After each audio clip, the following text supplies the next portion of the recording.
મેં તમને ભાગ નંબર 2માં જે ચણા બતાવ્યા પેલસા જે બીજી જગ્યાએ વાયા હતા, તો એ જગ્યાએ ચણા આપણે 20 દાડા લેટ વાયા હતા અને આ 20 દાડા પહેલાં વાયા હતા. તો તમે જોઈ શકો છો કે હું ઝૂમ નહીં કરીને બતાવું તો તમને ચણાના ગ્રોથ ઉપર તમને દેખાશે કે આપણે કાબુલી ચણા આવી રહ્યા છે.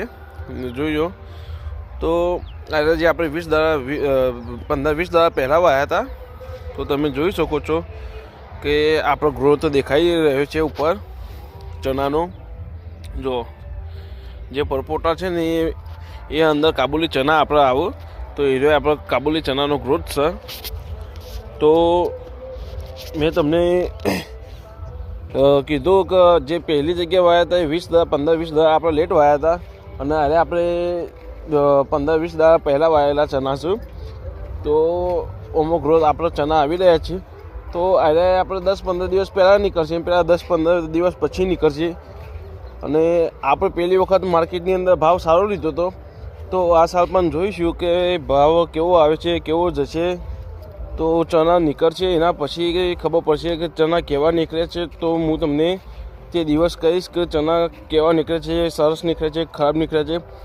કેમ કે આમાં કેવું થાય છે કે અમુક સિઝન ઉપર જાય છે અને સિઝન વસ્તુ એવી છે ને કે આ સાલ વરસાદનું વાતાવરણ, વાદળછાયું વાતાવરણના કારણે અમુક ચણા ઉપર માર પડ્યો છે, બટાકા ઉપર માર પડ્યો છે.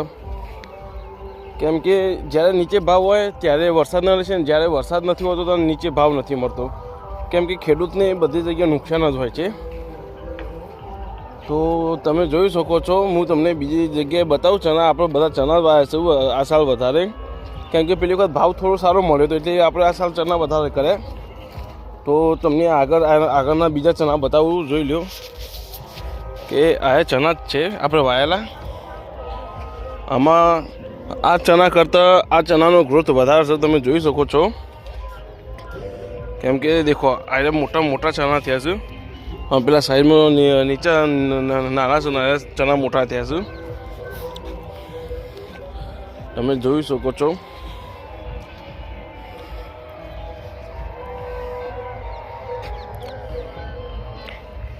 તો હવે હું તમને 2-3 દિવસ પછી બીજા ચણાનો ગ્રોથ કેવો થાય છે એ તમને બતાવીશ. કેમ કે હવે તૈયારી છે ચણાની અને છેલ્લું પાણી વાળવાનું બાકી છે. તો ચણા આવ્યા પછી આપણે ફુવારા ચાલુ કરીશું. કેમ કે ફુવારા ચાલુ કરીશું તો આજે આ ફૂલ દેખાઈ રહ્યા છે ને તમને ફૂલ પડી જાય પછી, કેમ કે પાણીનું વજન આવી ના ખમી શકે.